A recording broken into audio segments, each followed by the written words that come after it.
അള്ളാന്റെ റസൂല് പറഞ്ഞതെന്തെന്നറിയോ? കബറടക്കിയിട്ട് നീ പെട്ടെന്ന് ഓടല്ലേ.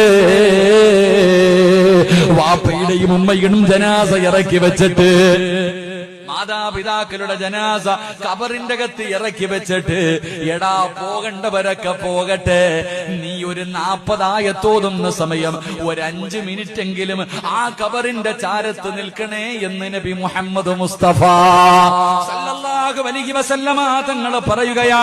വെറുതെയല്ലടാ നിൽക്കാൻ പറഞ്ഞത്, ആ നിൽക്കുന്നതിലൊരു കാരണമുണ്ട്. മുത്തുനബി പറഞ്ഞത് എന്തെന്നറിയോ? കബറിന്റെ അകത്ത് കിടക്കുന്ന മനുഷ്യനറിയാ ഓരോ മനുഷ്യനും പോകുന്നത്.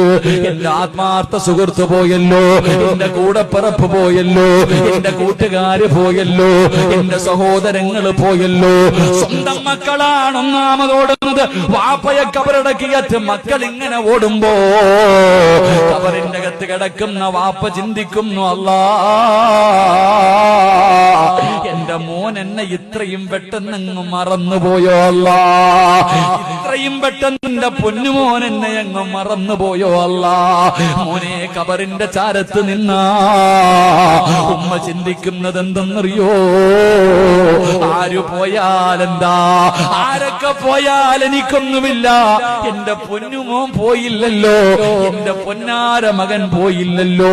കബറിന്റെ അകത്ത് കിടക്കുന്ന മനുഷ്യനൊരു ധൈര്യം കിട്ടുമെന്നാ, ആ മനുഷ്യനൊരു സമാധാനം കിട്ടുമെന്നാ